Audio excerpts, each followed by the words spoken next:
Ya, seperti biasa, ini baru pertama kali ya untuk eh, di bulan Juni ini ya. Untuk kajian rebuan ini, saya mau dimulai lagi untuk kajian rebu malam Zikes PSMI.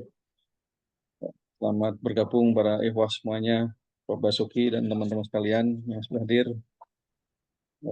Malam kita akan mendengarkan kajian tentang sahabat Nabi Rasulullah SAW, yaitu Umar, Umar Umar bin Khattab pada masa kekhalifahan Abu Bakar Asy-Siddiq. Jadi ini baru sampai sini ya, Ustadz ya. Jadi Ya. masih menyambung dengan kajian-kajian sebelumnya.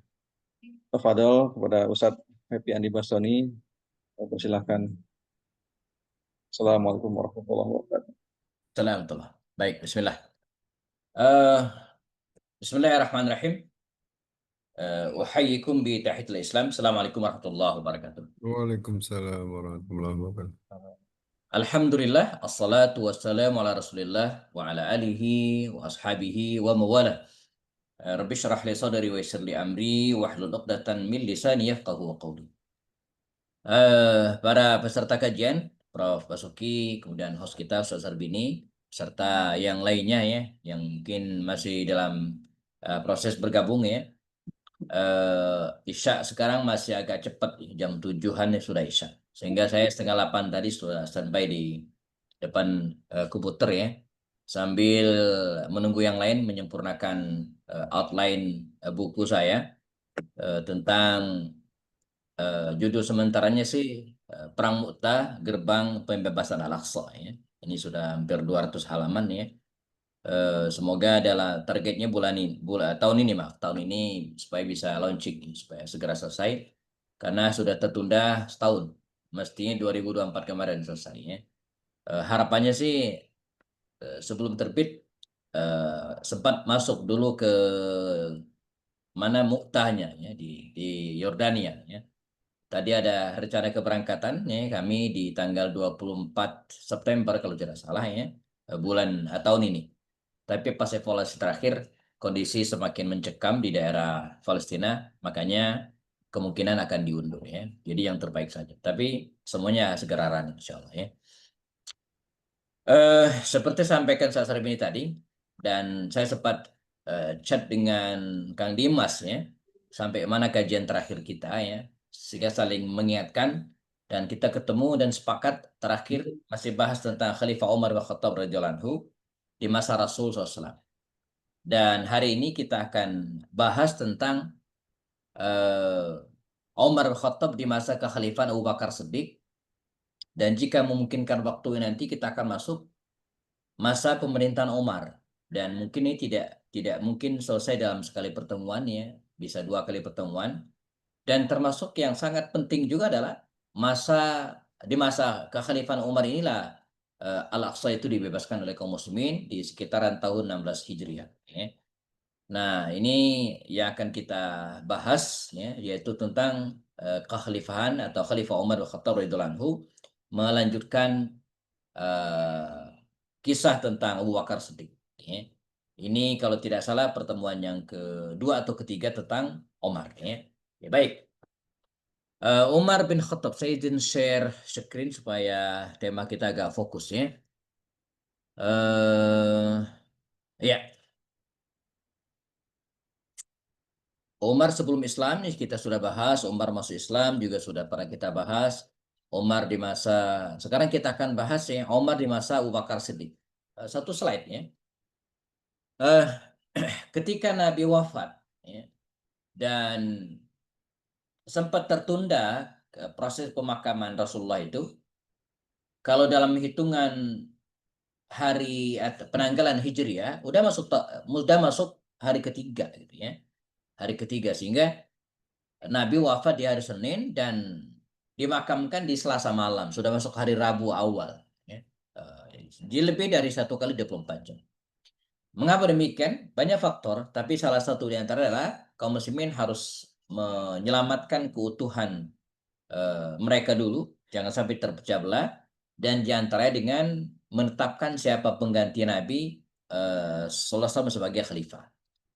Nah, kita pernah ceritakan bagaimana para sahabat Ansor waktu itu sempat berkumpul di Saqifah Bani Sa'idah di sebelah barat Masjid An-Nabawi. Itu ada sebuah taman. Sampai sekarang tamannya masih ada ya. Nah, disinilah kalangan Ansor, penduduk Madinah, kaum muslimin berkumpul untuk menentukan ya, pemimpin kaum muslimin pasca wafatnya Rasul Shallallahu Alaihi Wasallam. Kediamannya taman tersebut milik seorang sahabat terkemuka, Sa'ad bin Ubadah radhiyallahu anhu. Sa'ad bin Ubadah ini pimpinan kabilah Al-Khazraj dari Ansar ya. Dialah yang sangat berjasa dalam memberikan fasilitas rumah kepada para muhajirin yang datang dari Makkah dan sekitarnya. Sekitar 80 keluarga ditampung di rumah-rumah ya, di bangunan-bangunan yang dimiliki oleh Sa'ad bin Ubadah. Dia orang kaya raya, orang kaya sangat kaya dan menjadi tokoh Ansor dari kabilah Al-Khazraj ya. Kalau dari kabilah Aus itu ada namanya Sa'ad bin Mu'adz ya. Jadi ada dua Sa'ad bin Ubadah dan Sa'ad bin Mu'adz. Jadi dua Sa'ad inilah yang memimpin dua kabilah. Nah, hampir saja orang-orang Ansor ini sepakat membaiat Sa'ad bin Ubadah ini sebagai khalifah pengganti Rasul. Namun ya, datanglah 3 sahabat muhajirin, dan ini sengaja mereka hanya mengutus 3 saja, jadi tidak rame-rame diontrok gitu, enggak. Ini juga bagian dari upaya menyelamatkan kaum muslimin dari keterpecah belahan. Nah, jadi mereka tahu kondisi tidak sedang nyaman, ya, Nabi wafat ya, dan kalangan Ansor sudah berkumpul. Itu kalau didatangi oleh banyak orang rame-rame, wah bisa bahaya, bisa terjadi perang di antara kaum muslimin ya. Maka dengan bijak mereka hanya mengutus 3 orang terkemuka, Abu Bakar Siddiq, kemudian Umar Khattab, dan Abu Ubaidah Ibnu Jarrah. Kedatangan 3 orang ini persis saat kaum muslimin akan membaiat Sa'ad bin Ubadah tadi. Dan terjadilah dialog. Pada akhirnya mereka sepakat untuk memilih Abu Bakar As-Siddiq sebagai khalifah pengganti Nabi SAW.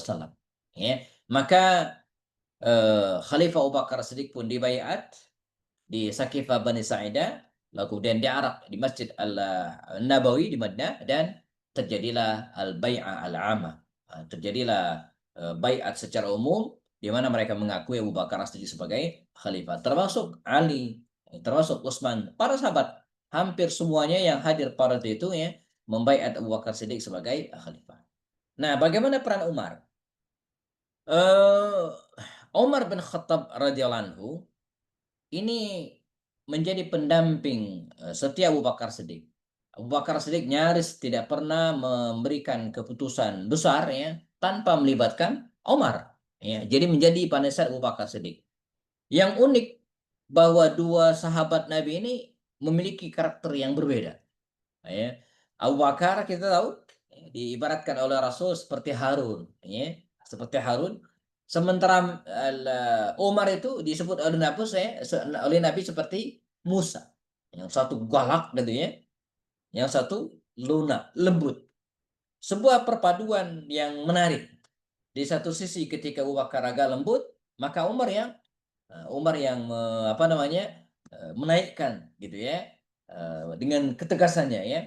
Dan sebaliknya ketika Umar relatif galak, maka Abu Bakar Siddiq tampil melunakkan. Namun tentu saja kelembutan Abu Bakar ini tidak mengurangi ketegasannya. Dia tetap sebagai seorang leader yang sukses walaupun hanya 2 tahun setengah menjadi khalifah kaum muslimin ya. Dengan 2 karakter tersebut ya, antara Umar dan Abu Bakar, tak jarang kalau keduanya berselisih. Dan itu biasa. Makanya berbeda pendapat, berselisih paham biasa. Ya, sangat biasa. Syekh Yusuf Al-Qardawi itu ya sampai membuat buku sendiri tentang tema ini. Ya, tentang Fiqhul Ikhtilaf judul. Fiqhu al-Ikhtilaf. Fikih perbedaan pendapat. Jadi kata beliau tidak mungkin kita sepaham terus, mesti ada perbedaan pendapat. Entah disebabkan karena latar belakang pendidikan, entah disebabkan karena pengetahuan yang berbeda antara satu dengan yang lainnya, bisa juga dipengaruhi oleh karakter wilayah. Ya. Jadi orang Batak ketemu dengan orang Solo kan beda gitu kan. Orang Solo dengan orang Sulawesi ya beda juga gitu ya. Orang mana lagi ya, Betawi misalnya, Betawi dengan orang Sunda kan beda. Ini nggak mungkin mereka kompak atau daya jangkau pengetahuan masing-masing berbeda. Jadi yang satu ngerti, yang satu enggak. Ketika membahas suatu masalah, maka ada perbedaan di antara mereka. Atau karena karakter secara personal mereka yang berbeda. Karena masing-masing kita kan punya karakter yang berbeda. Ada yang mudah tersinggung, ada yang gampang marah gitu ya. Ada yang sangat hati-hati dalam bertindak. Ada juga yang agak longgar ya, dalam menghadapi tantangan masalah gitu ya. Nah, jadi demikianlah para sahabat. Meski sering berselisih, namun Abu Bakar Siddiqlah seorang khalifahnya dan Umar tunduk sepenuh taat. Ya. Jadi kedua sahabat Nabi ini ya, bergantian. Kadang Umar yang diambil pendapatnya, kadang Abu Bakar yang diambil pendapatnya. Misalnya saya contohkan. Ketika Abu Bakar Siddiq akan memberangkatkan pasukan Usama bin Zaid selepas wafatnya Rasulullah SAW, ya, itu Umar tidak setuju. Ya, kata Umar, ya Abu Bakar, Rasul belum lama meninggal. Makamnya belum kering. Anda sudah mau berangkatkan pasukan. Ya. Kata Abu Bakar, justru kalau kita tidak berangkatkan pasukan, maka orang-orang Romawi dan musuh-musuh pasti akan mengira kita lemah dengan wafatnya Rasul. Nah, benar juga alasannya. Tapi ketika Abu Bakar menetapkan Usama bin Zaid sebagai panglima mereka, muncul lagi protes.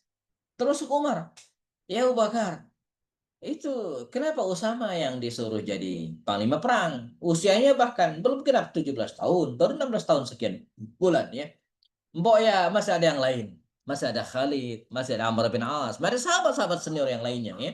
Kenapa anak muda ini? Ya. Kata Abu Bakar Siddiq mengatakan, ya Umar, bagaimana mungkin saya memecat panglima yang diangkat oleh Rasul? Jadi yang ngangkat Usama bin Zaid sebagai panglima perang itu adalah Rasulullah. Masa saya mecatnya?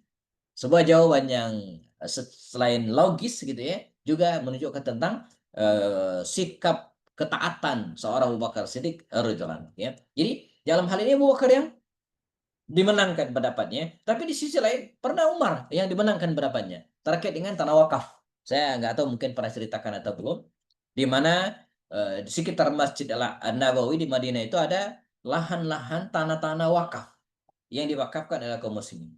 Dan karena luas, maka tidak semua produktif, tidak semua dikelola. Nah, beberapa orang datang Abu Bakar, ya Abu Bakar, izinkan kami mengelola tanah ini. Ini tanah nganggur, mubazir. Ya. Ini tanah wakaf memang. Kata Abu Bakar Siddiq, wah, ini bukan tanah saya pribadi. Ini kan milik umat begitu ya. Jadi kalau Anda pengen memanfaatkan tanah wakaf ini ya harus ngobrol dengan yang lain juga. Mintalah pendapat ke beberapa orang. Misalnya Utsman, Abdurrahman, Zubair, yang masih hidup waktu itu ya. Jangan lupa kata Abu Bakar Siddiq, minta pendapat Omar juga. Nah, dia penting dan sangat penting. Bahkan dalam kata kuncinya Abu Bakar mengatakan, anda minta pendapat Umar bin Khattab. Kalau katanya go, jalan, maka jalan. Tapi kalau katanya jangan, maka jangan. Walaupun yang lain sudah tanda tangan semua. Jadi yang lain sudah setuju semua. Kalau kata Umar enggak. Dan datanglah laki-laki ini meminta pendapat beberapa orang dan setuju. Namun ketika dia minta pendapat Umar, dia tidak setuju. Umar tidak setuju. Setengah marah laki-laki ini menghadap Abu Bakar. Abu Bakar, Umar tidak setuju. Sebenarnya yang menjadi khalifah itu Anda atau Umar? Begitu kira-kira ya. Demikian akhirnya ya Umar tidak mengizinkan dan Abu Bakar ikut. Nah, jadi demikianlah Pak dua sahabat Nabi ini. Kadang Umar yang diterima pendapatnya, kadang juga Abu Bakar yang diterima pendapatnya. Tapi walaupun terjadi perbedaan antara kedua sahabat Nabi ini ya, mereka tetap bisa menjaga adabul ikhtilaf ya, etika-etika dalam berbeda pendapat. Karena perbedaan pendapat itu ya, apalagi untuk hal-hal yang teknis, untuk hal-hal yang tidak prinsip, untuk hal-hal yang sifatnya furu'iyat gitu kan, bukanlah hal-hal yang usul gitu ya, maka ya dibolehkan ya, bahkan walaupun berbeda pendapat tidak menutup kemungkinan dua-duanya berada dalam kebenaran gitu ya. Ya, baik. Peran Umar bin Khattab yang lainnya, beliau yang mengusulkan kepada Abu Bakar Siddiq untuk mengumpulkan mushaf. Jadi begini, ketika Nabi mendapatkan wahyu, ya, diturunkan wahyu kepada beliau dan dihafal oleh Rasulullah, maka Nabi merintahkan kepada para sahabat, kata Nabi apa? Ihfaz hadhil ayat waktubha. Ya. Hafalin ayat ini yang baru turun dan tulis. Maka di masa Nabi ada kutabul wahyi, para penulis wahyu. Mereka lah orang-orang yang diminta oleh Rasul untuk menulis wahyu. Di pelepah-pelepah kurma, di kulit-kulit hewan, ya. Ini yang paling banyak. Di mana lagi? Di kulit-kulit kayu, di tulang-tulang hewan yang pipih, jadikan sebagai alat tulis. Nah, ya. Dan mereka juga menghafal. Ketika terjadi perang Yamama antara kaum muslimin dan Musailamah al-Kadzdzab, ada ribuan kaum muslimin tewas dan sebagian adalah para penghafal Quran. Termasuk diantaranya Zaid bin Khattab, abangnya Umar. Termasuk Abu Hudzaifah bin Utbah bin Rabi'ah, Salim Maula Abi Hudzaifah, banyak para sahabat Nabi yang tewas. Para penghafal Quran. Kata Umar, saya khawatir. Ya, ketika para penghafal Quran itu hilang, tewas dan tidak ada lagi yang menghafal.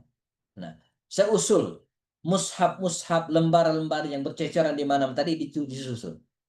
Dikumpulkan dalam satu mushaf, ya, disusun sedemikian rupa berdasarkan perintah Allah SWT kepada nabinya, surat Al-Fatihah, Al-Baqarah, Ali Imran, An-Nisa, itu kan, Al-Maidah sampai akhirnya disusun dalam sebuah mushaf. Ini yang mengusulkan adalah Umar. Karenanya bukan hal yang mudah bagi Umar untuk meyakinkan Abu Bakar. Ketika Umar mengusulkan, Abu Bakar mengatakan tidak. Nabi nggak pernah nyuruh. Kalau bahasa hari ini termasuk satu hal yang bid'ah begitu kira-kira ya, satu hal yang bid'ah, tidak dibolehkan karena tidak pernah dilakukan oleh Rasulullah Shallallahu Alaihi Wasallam ya. Sebentar, ini salah pencet tadi. Oke. Namun ya Umar mengatakan nih, fihi maslahat. Di sini ada maslahatnya.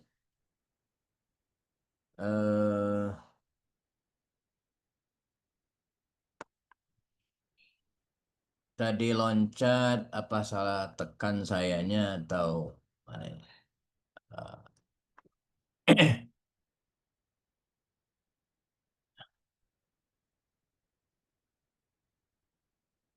Share. Ini. Oke. Kita masih di sini. Nah, saya teruskan. Tadi salah pencet mungkin. Baik. Kata Abu Bakar Siddiq, ini nggak ada di masa Nabi. Tapi ada maslahatnya. Maka dalam menyikapi hal-hal ini, para ulama usul fikih itu menyebut ada kaidah yang disebut dengan maslahat mursalah. Tak dilakukan oleh Nabi, tapi karena ada maslahatnya, maka boleh. Dan ini banyak banget. Mulai dari bikin KTP, mulai dari bikin ijazah, STNK, akte nikah, itu nggak ada di zaman Nabi. Tapi ada maslahat. Makanya kaidah tidak bisa misalnya kenapa nggak dilakukan? Kan nggak dilakukan Nabi, nggak bisa. Bisa jadi Nabi tidak melakukan, bisa, tapi boleh kita lakukan. Jadi nggak bisa serampangan mentang-mentang Nabi tidak melakukan, lalu kemudian nggak boleh, ya enggak. Tidak begitu rumusnya gitu kan. Dalam hal ibadah madhoh, iya.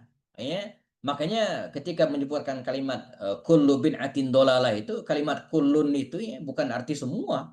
Ya. Jadi ada pengecualian yang termasuk dalam hal-hal yang diperkenankan. Ya. Bahkan sholat tarawih berjamaah itu kan disebut oleh Umar sebagai ni'matul bid'ah hadhihi. Ya, jadi bid'ah yang paling bagus adalah ini, sholat tarawih berjamaah pun tidak pernah dilakukan oleh Rasulullah Shallallahu Alaihi Wasallam. Jadi menyebut sesuatu dilarang karena tidak dilakukan Nabi, ini tidak bisa digeneralkan ya. Khusus ibadah-ibadah mahdhah, namun ibadah-ibadah di luar itu ya, yang apalagi yang sifatnya muamalah ya, maka dibolehkan. Ini termasuk diantaranya hal-hal yang mengatakan kemaslahatan bersama. Walaupun tidak dilakukan Nabi, namun karena ada masalahnya, maka dibolehkan. Nah, apalagi hal-hal yang berhubungan dengan kebiasaan sebuah masyarakat, ya, atau berhubungan dengan administrasi, ya, atau berhubungan dengan hajat orang banyak, kepentingan orang banyak yang tadi yang mungkin tidak pernah lakukan Nabi karena diperlukan, maka jadi dibolehkan. Ya.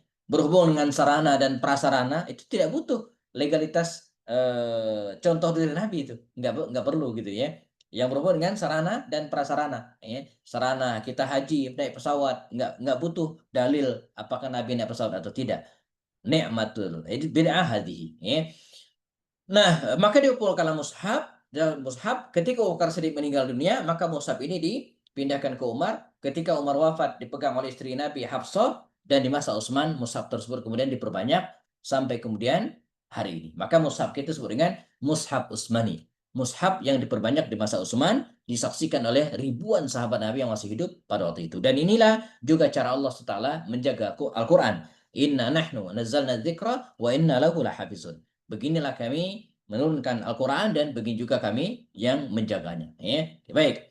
Mendukung Abu Bakar Siddiq membebaskan Syam. Setelah Abu Bakar Siddiq berhasil memadamkan pemberontakan-pemberontakan dari para nabi palsu pada waktu itu, maka saatnya Abu Bakar memperluas wilayah Islam dengan menyebarkan para dai, mengirimkan ekspedisi-ekspedisi, dan incaran utama adalah Syam.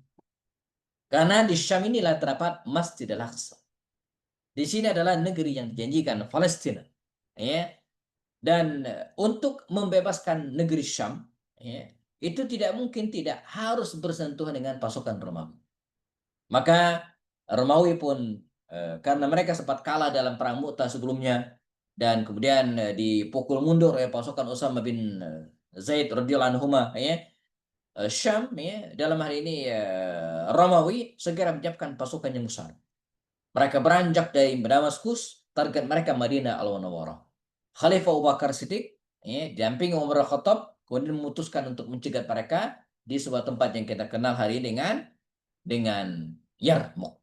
Ya. Nah, ya, disinilah pasukan itu ketemu.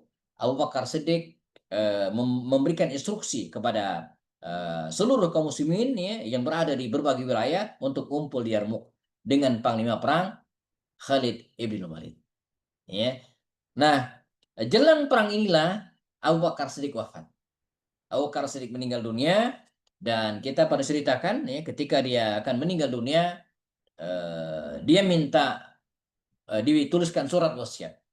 Maka Utsman pun menulis surat wasiat didiktikan oleh Khalifah Abu Bakar Siddiq dengan isinya kalau Abu Bakar Siddiq meninggal dunia, maka yang menjadi khalifah adalah Umar bin Khattab. Wafatlah Abu Bakar dan Umar pun menjadi khalifah. Langkah pertama Umar adalah mengkondisikan pasukan di medan perang, ya, dan muncul selentingan selama ini bahwa kaum muslimin tidak akan menang kalau panglimanya bukan Khalid. Bahkan Abu Bakar Siddiq sendiri pernah mengatakan, ajazatin nisa'u an yalidna mislah Khalid. Para wanita tidak akan mungkin bisa lagi melahirkan sosok seperti Khalid. Nah, Umar menganggap cara berpikir dan kemudian pemahaman seperti ini sangat berbahaya. Kalau kemudian sampai mengatakan kita tidak akan menang kalau panglimanya bukan Umar, bukan Khalid, wah ini bahaya. Maka mengantisipasi kerusakan akidah tersebut, ya, mengantisipasi kultus individu yang berlebihan itu, maka Omar memberhentikan Khalid bin Walid dari jabatan Panglima Besar Angkatan Bersenjata kaum muslimin waktu itu, diganti dengan Abu Ubaidah ibn Jarrah. Nah, ya, sekarang kita masuk, ya, Umar Khattab menjadi khalifah, ya, apa yang beliau lakukan?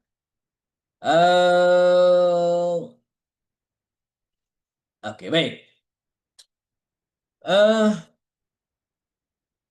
Umar bin Khattab menjadi khalifah dan sempat ada kekhawatiran di kalangan sebagian kaum muslimin waktu itu, jangan-jangan Umar kalau dia jadi khalifah dia akan bertindak, kalau sekarang apa ya, otoriter, begitu kira-kira, ya. Toh sebelum jadi khalifah saja dia sudah atur, ya, sudah memberikan usulan-usulan yang kadang kuat, ya, kepada Abu Bakar Siddiq. Jadi karakter Umar yang keras itu, ya, sempat memunculkan kekhawatiran di antara kaum muslimin. Tapi ternyata tidak. Ketika dia menjadi khalifah yang Allah, ya, sifat karakter kerasnya tadi menjadi lunak.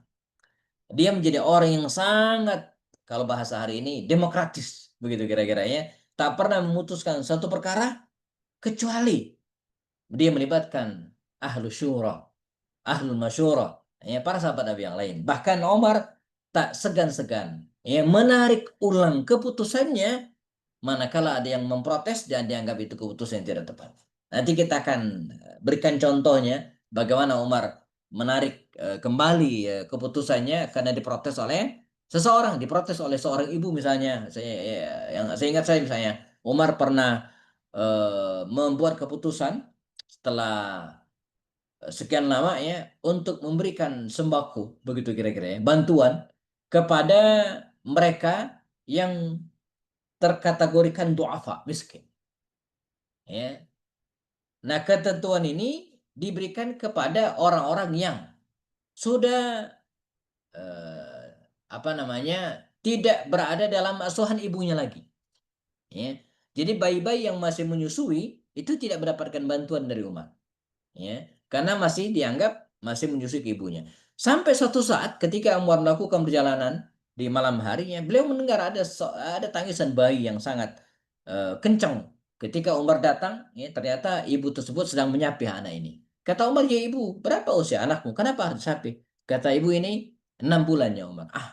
Kata 6 bulan kata ibu ini. 6 bulan, bukankah masa menyapih seorang bayi itu 2 tahun? Ya, iya, supaya saya dapat bantuan dari Umar. Makanya bayi saya disapih supaya dia segera dapat bantuan. Umar mengelus dadanya, beristighfar banyak-banyak, dan kemudian dia memutuskan untuk mengubah keputusan tersebut.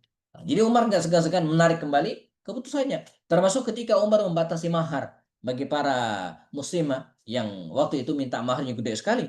Diprotes oleh anak-anak muda.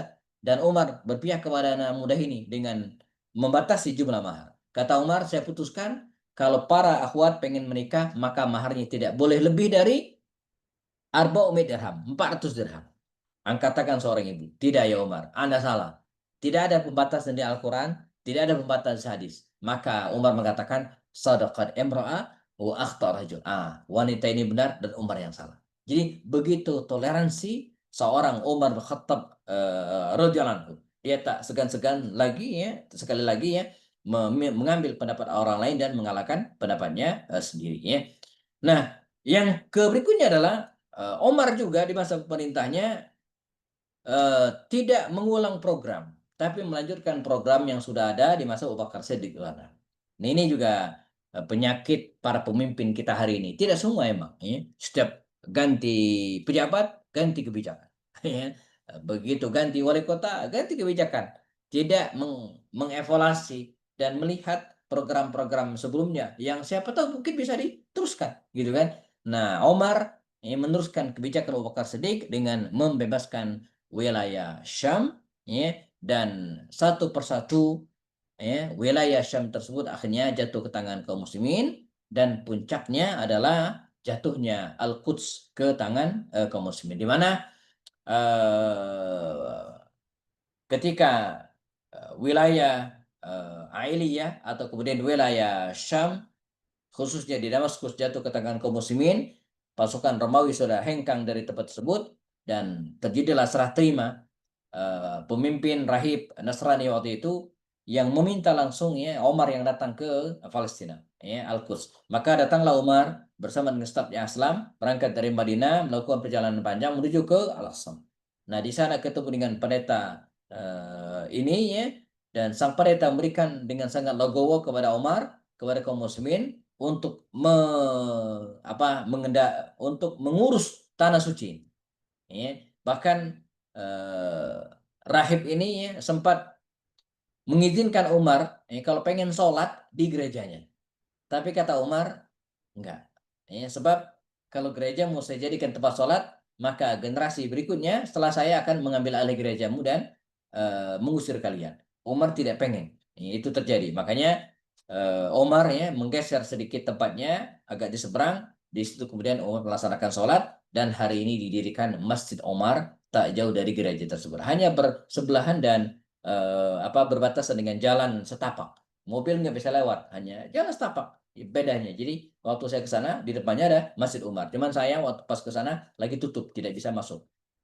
Dan sebaliknya gereja itu dalam pengawasan kaum muslimin ya, dan dimanfaatkan oleh orang-orang Nasrani untuk melaksanakan ibadah sampai hari. Jadi tidak diserahkan kepada orang Nasrani, Sebab kalau diserahkan kepada orang Nasrani, mereka malah berantem. Karena mereka kan punya sekte-sekte. Tapi yang mengurusnya adalah kaum muslimin dan diperuntukkan oleh orang-orang Nasrani untuk melaksanakan ibadah di tempat tersebutnya. Nah, ketika akan kembali ke Madinah Al-Munawwarah adalah Amr bin As. Adalah Amr bin As ya, mengusulkan. Kata dia, ya Omar, saya usul. Kita udah nanggung nih, udah di Palestina. Turun sedikit sekitar 150 kilo gitu kira-kira ya. Nanti ketemu di area Gaza ya. Nah, langsung nyebrang ke Mesir. Jadi sekalian kita bebaskan Mesir. Nah, ternyata kaidah siapa yang usul maka dia jadi mas'ul itu dari dulu. Amr bin As yang usul maka dia juga dimasulnya. Diangkat Amr bin As ya, untuk membebaskan Mesir. Ini ceritanya panjang ya. Saya masih menulis tentang buku Amr bin As ini, belum beres-beres. Udah lama sekali ya. Judulnya Amr bin As, Diplomat Rasulullah Pembebas Mesir judulnya ya. Itu sudah 350 halamanan ya. Target saya sampai 500 baru kemudian terbit. Nah, kisah tentang pembebasan Mesir ini terjadi masa Umar Khattab juga, dibebaskan oleh Amr bin As tanpa pertumpahan darah.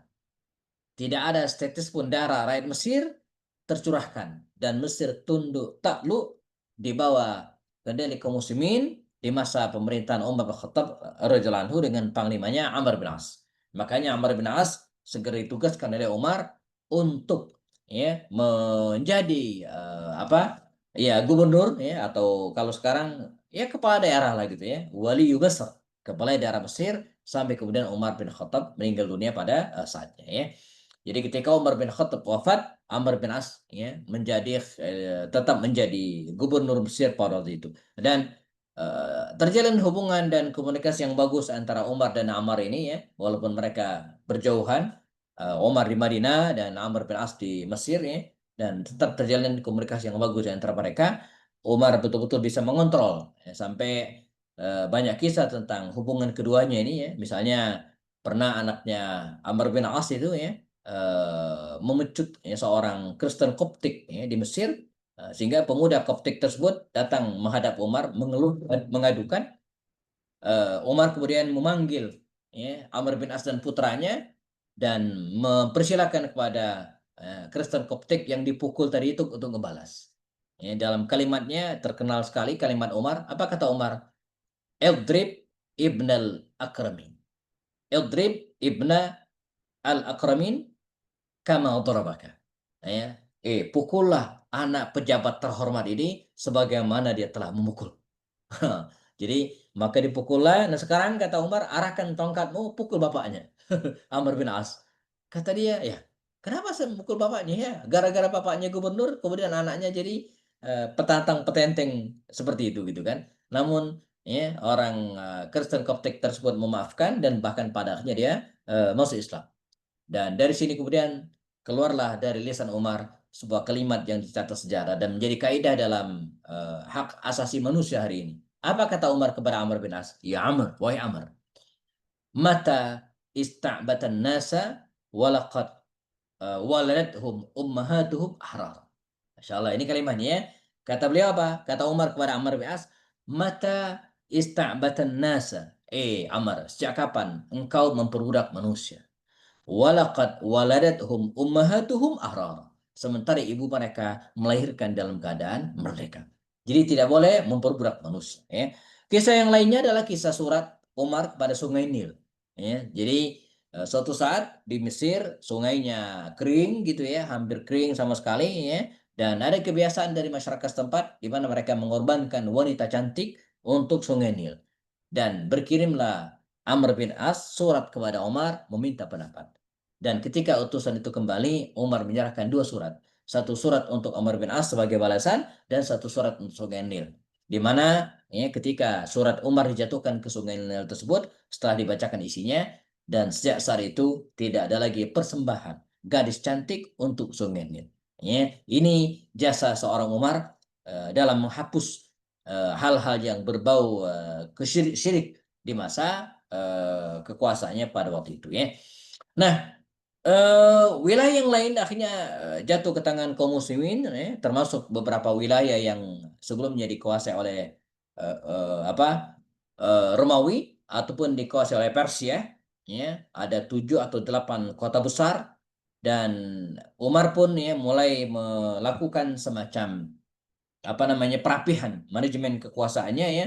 Di setiap daerah ditempatkan seorang wali ya, seorang wali kotanya ya, kalau sebuah kota ya ditempatkan dengan pergantian sesuai dengan kebutuhan. Nah, jadi tidak ada masa jabatan ya. Jadi tergantung kondisi orang tersebut. Jika manajerial dan leadershipnya bagus ya, dan rakyat juga puas, maka tidak diganti oleh Umar. Tapi ketika ada keluhan ya, walaupun sedikit, maka ditinjau ulang dan bisa diganti. Nah, jadi di masa Umar bin Khattab, masa kerja seorang pejabat daerah itu tidak ada batasan.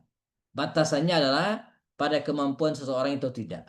Selagi dia mampu dan tidak ada masalah, baik dari sisi khuluqiyah, dari akhlaknya, baik dari sisi manajerialnya, baik dari sisi personalitasnya, kalau oke terus. Seperti Muawiyah bin Abu Sufyan. Sejak diangkat menjadi khalifah, menjadi gubernur sampai Umar meninggal, dia nggak pernah diganti. Tapi sebaliknya, ada beberapa yang diganti. Misalnya, Kufah itu pernah dijabat oleh beberapa orang sahabat Nabi. Di antara adalah Ammar bin Yasir. Jadi Ammar bin Yasir itu jamaah dia pernah menjabat gubernur, bukan gubernur, wali kota ya, kepala daerah Kufah. Nah, penduduk Kufah kemudian melaporkan kepada Umar bahwa Ammar bin Yasir itu nggak ngerti wilayah. Ya. Wah, sekarang udah enak, udah ada Google Map. Itu kan nggak ada. Dan Umar segera cepat tanggap, dipanggil lah Ammar dan dites. Dan ternyata betul, dia nggak ngerti wilayah Kufah. Oleh Umar dipecat. Jadi soleh aja nggak cukup. Ammar bin As itu kurang soleh apa dia? Termasuk as-sabiqun al-awwalun fi Islam, termasuk orang-orang yang awal masuk Islam. Tapi karena tidak profesional, tidak bisa menyebutkan tempat-tempat yang penting di Kufah, oleh Umar diberhentikan. Sa'ad bin Abi Waqqas yang pernah menjabat daerah Basrah itu juga sama. Ya. Tapi masalahnya bukan karena korupsi, bukan karena mencuri, bukan karena tidak bisa kerja, enggak. Bukan juga sukhtun fi nafsi Umar, bukan karena kecemburuan Umar, tidak. Tapi Sa'ad bin Waqqas ini dikabarkan, diisukan pernah bikin rumah gede. Mewah rumahnya, bertingkat. Nah, Umar gak suka. Kaidahnya mengatakan, kalau Anda pengen jadi pejabat, hiduplah sederhana. Kalau pengen hidup mewah, jangan jadi pejabat, jadi pengusaha. Sebab kalau pengusaha hidupnya mewah, bagus rumahnya, dan sudah aman, nggak masalah. Tapi kalau pejabat, hidupnya berglamor, harta, mobilnya gonta-ganti, rumahnya, wah, orang bisa curiga. Makanya kata Umar, jangan bergaya hidup mewah jika Anda pejabat. Kalau pengusaha terserah. Nah, Sa'ad bin Waqqas ini ya, dia orang kaya. Usia 15 tahun udah jadi orang kaya gitu kan. Sehingga ketika ada penjabat gubernur Basra, dia bangun rumah yang bagus dan dilarang oleh Umar. Akhirnya Umar memberikan ultimatum. Kata Umar, Sa'ad, pilih mana? Berhenti dari gubernur atau saya pecat gitu kan. Saya robohkan. Dan Sa'ad tidak menghardik dan akhirnya rumah dirobohkan, dia pun diberhentikan dari jabatannya ya. Terakhir ya, yang dilakukan Umar adalah membentuk lembaga-lembaga pemerintahan, misalnya Baitul Mal, dipastikan lagi membuat angkatan perang, merapikan angkatan perang dengan menggaji para menggaji para tentaranya. Jadi di masa Umar tentara itu ada gajinya. Kalau dulu enggak, di masa Abu Bakar Rasulullah tidak. Membuat Dewan Hizbah ya, pengadilan ya, pengawas, menetapkan penanggalan Hijriah. Seperti kita pakai hari ini, membangun masjid ya, memperluas bangunan Masjid Nabawi Haram, melaksanakan sholat tarawih berjamaah selama sebulan. Sebelumnya nggak ada. Sebelumnya cuman masing-masing sholatnya ya, ataupun berjamaah hanya terkalangan terbatas. Tapi bahasa Umar nggak, disatukan dalam satu satu imam ya, dan dilaksanakan terus-menerus sampai akhir bulan ya. Terakhir sebagai penutup ya, akhir hayat Umar bin Khattab sebagai pamungkas ya, Umar bin Khattab diberikan usia oleh Allah SWT tak jauh beda dengan Rasulullah SAW ya, sekitar 60 sekian tahun. Ada mengatakan 62 atau 63 tahun. Dan dia ya di tahun ke-23 Hijriah ya, setahun sebelumnya melaksanakan ibadah haji dan berdoa. Apa doanya? Allahumma ya Allah, wafatkanlah aku ya syahid. Allahumma amitni ala syahadati fi sabilika. Ya Allah, wafatkanlah aku di jalanmu. Fi madinati rasulika, di Madinah, ya, kota nabimu. Ala yadi rajulin, di tangan seorang laki-laki yang lam yasjud laka abada, yang belum pernah sujud sama sekali. Jadi dia minta tiga, pengen mati syahid di Madinah, dibunuh oleh non muslim. Kata anaknya, ya abati, doamu itu aneh. Pengen meninggal syahid, tapi di Madinah dibunuh non muslim. Itu nggak tepat. Kalau pengen mati syahid, pergi ke sono, ke Syam, ke Persia, kan? Tapi demikianlah Umar. Dan qadar Allah, di hari Rabu, di akhir bulan Zulhijjah, saat memimpin sholat subuh berjamaah, Omar ditusuk, di apa namanya ya, beberapa kali tusukan oleh Fairuz Abu Lu'lu'ah. Dia ini tawanan perang Qadisiyah pada awalnya, melihat ke potensinya kaum muslimin, berharap dia kemudian masuk Islam. Namun ternyata di dalam hatinya dia menyimpan haqd, sifat hasad yang sangat dalam, dan dia melihat bahwa kehancuran Persia dikarenakan oleh seorang laki-laki ini, yaitu Umar. Umar ditusuk berkali-kali, dan sebelum dia rebah, dibopong oleh para sahabat. 3 hari kemudian dia meninggal dunia. Dia sempat sakit dalam atau ketika terjadi tragedi tersebut selama 3 hari, dan dia sempat bertanya, siapa yang telah membunuh saya? Maka kata para sahabat, Abu Lu al-Fairuz, non muslim. Dia mengatakan, Alhamdulillah, an ja'alta qatli ala yadi rajulin laisa bimuslim hatta la yahjubani baina yadayka bi sajadatin sajadah laka. Segala puji bagi Allah yang telah menjadikan pembunuhku di tangan seorang laki-laki yang non muslim.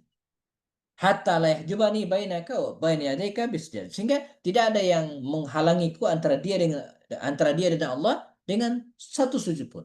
Dia nggak pernah sujud sama sekali, bermasalah sama sekali. Artinya dia dibunuh oleh Muslim. Allah mengabulkan cita-citanya, ya, dan dia pun meninggal dalam keadaan syahid. Walaupun meninggal di tempat tidur, namun Nabi mengatakan, man sa'ala syahadata sadiqan min qalbihi nala manazil syuhada wa in matal firas. Jadi walaupun dia meminta doa kepada Allah agar mati syahid serius dari hatinya, dia mendapatkan pahala mati syahid walaupun meninggal di tempat tidur. Dan sebagai penutup, dia meninggal sebelum wafat, dia minta agar jenazahnya dimakamkan di samping Rasulullah dan Abu Bakar Siddiq radhiyallahu anhu. Makanya hari ini kalau kita ke Raudhah, kita akan berziarah ke 3 makam manusia mulia, Rasulullah, Abu Bakar, dan Umar bin Khattab radhiyallahu anhu. Ya. Baik, kita cut sampai di sini. Alhamdulillah. Pada pertemuan depan mungkin kita akan bahas tentang potret keluarga yang Umar bin Khattab, agar kita bisa mengambil beberapa keteladanan, ya. Sebelum jam 9 kita sisakan waktu 10 sampai 15 menit barangkali. Saat Sarbini silakan. Jika ada yang ingin ditambahkan agar kita bisa eksplorasi lagi kisahnya, monggo. Sementara dari saya cukupkan. Assalamualaikum warahmatullahi wabarakatuh. Waalaikumsalam warahmatullahi wabarakatuh, Ustaz.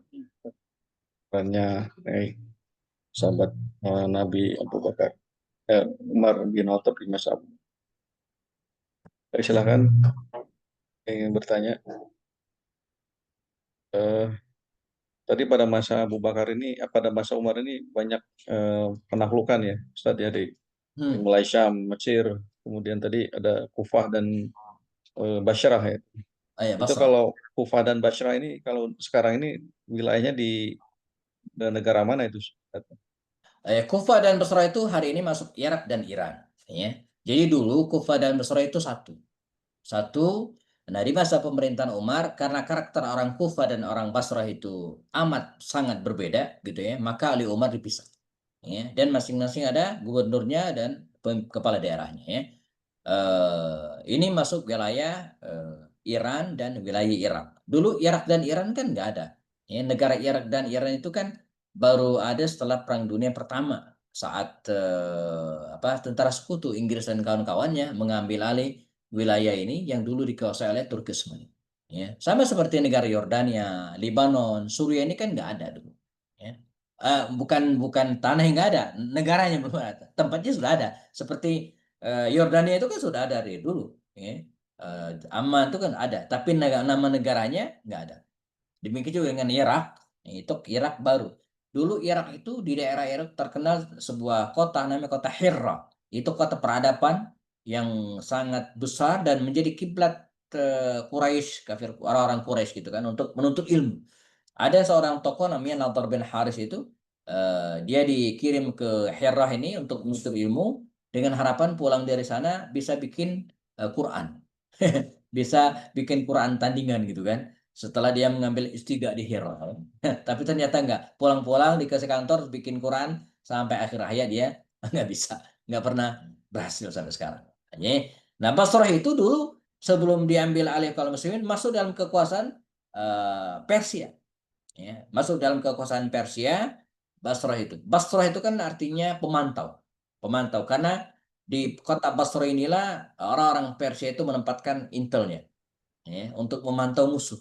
Nah, ketika kaum muslimin memenangkan perang Qadisiyah, maka Basrah jatuh ke tangan kaum muslimin dan gubernur pertamanya adalah Sa'ad bin Abi Waqqas. Nah, karena beliaulah yang menjadi panglima perang Qadisiyah. Oh, silakan Prof, ada pertanyaan Prof? Baik. Assalamualaikum Ustaz. Waalaikumsalam warahmatullahi wabarakatuh. Dia penaklukan di masa Umar tuh ada juga yang dengan cara damai ya. Baik ya. Bang. Ya, termasuk Mesir. Mesir itu kan ditaklukkan secara damai. Jadi tidak ada peperangan melawan rakyat Mesir. Kalaupun perang melawan pasukan Romawi, ya, bukan melawan Mesir. Ada wilayah yang ditaklukkan kota Hims itu juga ditaklukkan dengan cara damai. Ya. Yang nanti ada seorang sahabat terkenal ya menjadi wali kota Hims namanya eh, Sa'id bin Amir al-Jumah ya, dari kabilah Bani Jumah. Ya. Dia pernah dilaporin ke Umar ya karena beberapa kejanggalan. Ya. Di antaranya dia tidak pernah keluar malam hari untuk menemui rakyatnya. Ya. Pernah dalam sebulan itu dia nggak mau diganggu dan satu lagi dia suka menangis di tengah-tengah kajian begitu kira-kira ya. Didatangi oleh Umar dan dia bisa menjelaskan semua itu. Ya. Baik. Jadi ada beberapa tempat yang ditaklukkan oleh kaum muslimin ya, dan tanpa peperangan sama sekali. Bahkan peperangan itu adalah jalan akhir. Dan biasanya kalau wilayah Syam, perang itu bukan melawan penduduk, tapi melawan pasukan Romawi yang menjajah wilayah. Maka ketika mereka kalah dalam perang Yarmuk, kemudian perang-perang berikutnya termasuk terakhir Al-Quds diserahkan, maka Raja Heraklius itu pamitan meninggalkan Syam. Ya, karena kalah perang. Dia meninggalkan Syam dan Syam berada dalam kekuasaan kaum muslim. Dan masuk ke Azerbaijan tuh di masa Umar ya. Di masa Umar ada seorang sahabat namanya siapa namanya? Dia saya lupa namanya, tapi ada cerita menarik. Jadi dari Azerbaijan ini datang diangkat oleh Umar dia sebagai wali kotanya begitu kira-kira ya. Datang ke Umar di Madinah. Dia bawa makanan. Namanya habis namanya. Alif ba tulisan Arabnya ya. Habisul. Serahkan ke Umar. Kayak makanan spesial orang Azerbaijan lah. Makanan khusus lah. Diterima oleh Umar, dibuka. Kata Umar apa ini? Habis ya Khalifah. Ya. Apa? Ini makanan khas kami. Makanan spesial orang-orang Azerbaijan. Kata Umar, apakah rakyat biasa makan ini? Tidak katanya. Ini kan makanan spesial. Tidak semua orang bisa makan ini. Ini makanan mahal. Begitu kira-kira ya. Kata Umar enggak, bungkus bawa pulang. Ya. Sampai rakyatmu terbiasa makan ini, baru saya makan. Saya enggak mau menikmati makanan yang tidak terjangkau oleh kantong rakyat biasa. Demikian kira-kira ya. Nah, dia berasal dari daerah Azerbaijan. Ya, saya aware, Ustaz. Nah, Nggak ada lagi yang mau didiskusikan. Saya Monggo. mau nanya, Monggo, Bu. Dr. Sarbini. Ya. Assalamualaikum warahmatullahi wabarakatuh. Waalaikumsalam warahmatullahi wabarakatuh. Ustaz, tadi dikatakan bahwa salah satu yang dikerjakan oleh Umar adalah tentang sholat tarawih berjamaah. Ya. Mungkin saya tadi kurang menyimak atau bagaimana, tapi waktu di zaman Rasulullah kan Rasulullah sampai sesekali itu sholat sendirian di rumah, tidak hadir di masjid. Mhm. Lalu kok Umar malah begitu? Ya. Nah, itu gimana penjelasannya, Ustaz? Ya, baik. Jadi di masa Rasulullah SAW ya, sholat tarawih itu memang pernah dilaksanakan 3 hari berturut-turut, 3 malam berturut-turut di Masjid Nabawi. Pada hari keempat, ketika para sahabat datang, menunggu Nabi gak datang. Besok harian kemudian ditanya, ya Rasulullah, kami menunggumu semalam, kok gak datang? Iya, kata Rasul. Sengaja saya tidak datang. Mengapa? Saya khawatir kalau ini rutin dilaksanakan, saya khawatir ini diwajibkan. Nah, jadi sebenarnya sejak dari zaman Nabi, sholat tarawih berjamaah itu emang sudah ada, ya. Cuman karena khawatir nanti menjadi suatu hal yang diwajibkan, maka Nabi menahan hanya 3 hari saja.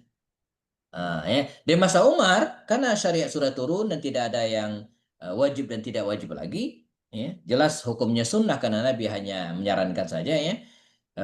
Umar menyempurnakan, ya, kebijakan tersebut. Dan makanya yang saya sebutkan tadi, ya, tidak semua yang tidak dilakukan Nabi lalu kemudian terlarang kita lakukan. Enggak. Ada banyak hal yang tidak dilakukan Nabi tapi boleh kita lakukan.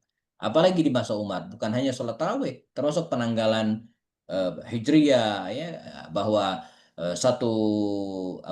tahun 1 dalam Islam itu ketika Nabi hijrah itu nggak pernah disepakati di masa Rasul SAW. Ya. Bahkan untuk hal-hal yang teknis, mencambuk orang yang mabuk. Ya, kalau di masa Nabi itu 40 kali, di masa Umar 80 kali. Sebab dicambuk 40 masih mabuk juga. Akhirnya 80 kali gitu ya. Nah ini ya, Wat. Atau masalah harta rampasan perang. Di masa Rasulullah harta rampasan perang itu dibagi habis. Begitu perang dapat nih habis dibagi. Diambil seperimanya, humus gitu kan, dimasukkan ke kas negara lillahi oleh Rasul. 4/5 dihabisin. Di masa Umar enggak dihabisin. Ya. Mengapa? Karena dimasukkan ke kas negara. Disimpan. Untuk apa? Untuk kebutuhan pasukan perang juga. Ya, ketika mereka tidak berperang. Untuk pensiunan. Ya. Jadi tentara perang itu di masa Umar digaji. Jadi mereka mendapat gajian. Walaupun nggak perang, mereka dapat duit. Digaji oleh Umar bin Khattab. Ini kan hal-hal yang juga baru, ya. Atau misalnya ada mungkin nanti kita akan salah satu yang akan kita bahas adalah lembaga-lembaga negara di masa Umar, ya. Salah satunya lembaga keuangan negara. Ada disebut dengan al-usyur. Al-usyur ini di masa Nabi cenderung dilarang, ya. Yang dikenal dengan al-maksu. Jadi al-maksu itu begini.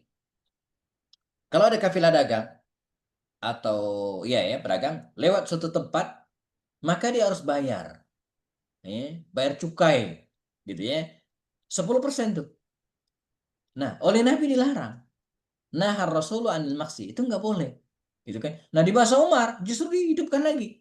Jadi setiap kali melewati sebuah negara, misalnya ada orang non Muslim nih atau siapapun melewati sebuah perkota, maka dia harus store ke kota itu, gitu kan. Kalau sekarang bayangan saya mirip-mirip kayak bea cukai, Bang. Ya, jadi ada cukainya, ada biayanya untuk masuk situ. Nah, itu salah satu pemasukan negara juga gitu kan.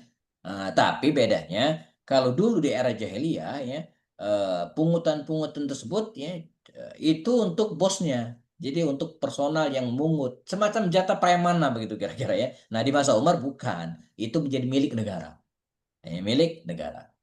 Jadi ada beberapa kebijakan Sayyidina Umar yang tidak di masa Nabi, tidak di masa Abu Bakar, tapi satu hal yang baru, baik dalam hal pengaturan negara gitu kan, seperti lembaga keuangan tadi, ya, ataupun kebijakan-kebijakan yang sifatnya kasuistis, misalnya pembatasan kekayaan misalnya, ya.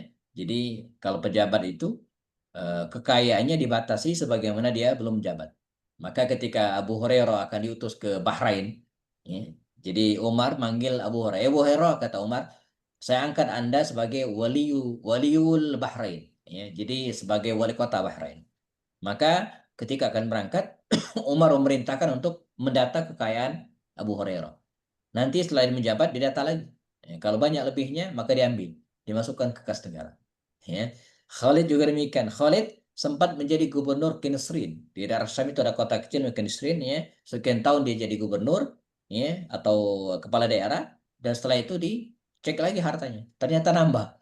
Nambahnya sekitar 20.000 dinar.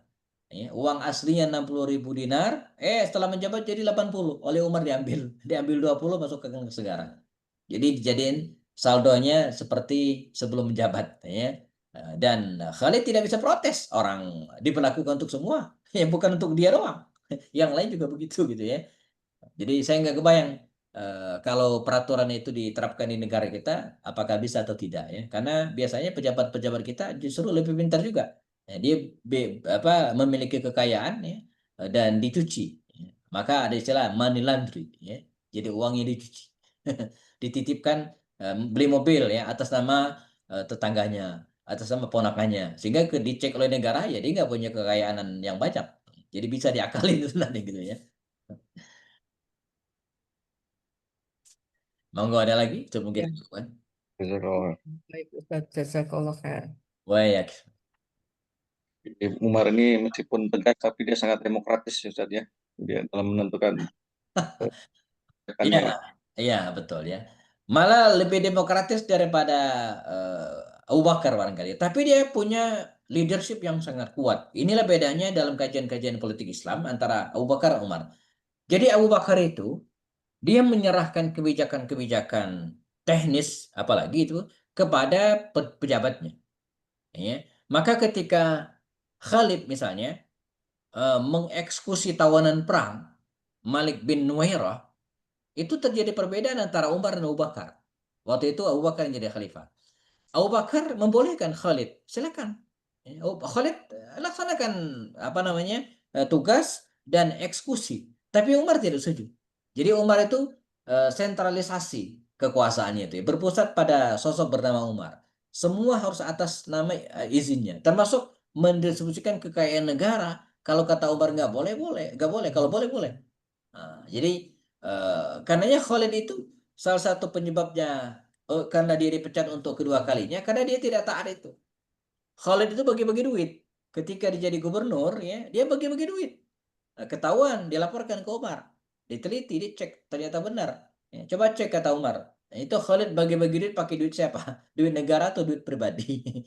Kalau duit negara ya money politik namanya nggak boleh. Kalau pribadi itu namanya boros. Jadi dua-duanya nggak boleh ya. Jadi pakai duit negara money politik, pakai duit pribadi itu boros. Jadi Umar bikin aturan. Kalau Anda pengen bagi-bagi duit, laporan dulu ke saya. Bisa saya izinkan, bisa juga tidak. Ya. Tapi dia masuk bakar enggak? Ya. Dan ternyata belakang terbukti Khalid bagi-bagi duit pakai duit pribadi, bukan duit negara. Tapi Umar tetap melarang, nggak boleh. Ya. Jadi kalau sekarang masuk money politik, ya, gratifikasi juga dilarang oleh Umar, nggak boleh. Bahkan ada orang yang ngirim minyak wangi, ngirim sajadah dibalikin oleh Umar. Jadi ada Abu Musa al-Asy'ari itu pernah ngirim sajadah bagus dari Basra ke Umar dan dibalikin. Ya. Atau pernah Raja Romawi itu ngirim bingkisan apa gitu ke istrinya, dibalikin. Ya. Jadi pejabat itu tidak boleh menerima hadiah. Ya. Tidak boleh menerima hadiah. Kalau sekarang ketentuan KPK mungkin masuk bab gratifikasi. Mungkin, ya. Jadi sebelum adanya peraturan gratifikasi, sebelum adanya larangan mulai politik, Umar sudah praktikkan semua itu. Ya. Makanya ada yang mengatakan, ya Umar, ya, sungguh berat yang kelak akan menggantikan menjadi khalifah katanya. Berat, ya, sulit. Baik, baik, kita apakah Ya. masih ada yang bisa didiskusikan lagi? Ya, Jazakallah khair Ustaz Harfian di Bastoni. Untuk berikutnya mungkin nanti bisa dilanjutkan dengan sirah Nabawiyah sahabat Nabi Utsman ya. Man. Ya, insya Allah. Ya. Ya, Jazakallah khair pada semuanya. Alhamdulillah. Marilah kita tutup kajian zikir serbuan malam hari ini dengan membaca kafaratul majlis. Subhanakallahumma wa bihamdika asyhadu an la Asyhadu ilaha an la ilaha illa anta astaghfiruka wa atubu Bihamdika asyhadu an la ilaha illa anta astaghfiruka wa atubu ilaik. ilaik. Ditutup. Assalamualaikum warahmatullahi wabarakatuh. Waalaikumsalam. Oh, jazakumullah khair Ustaz Pak Fikri. Min, Dokter Prita, Lama nggak ketemu nih. kapan-kapan ketemu offline, insya Allah. Amit ya, sama. Ya, Assalamualaikum. Waalaikumsalam Assalamualaikum warahmatullahi warahmatullahi wabarakatuh. wabarakatuh. Tonori. F. Ya, sama.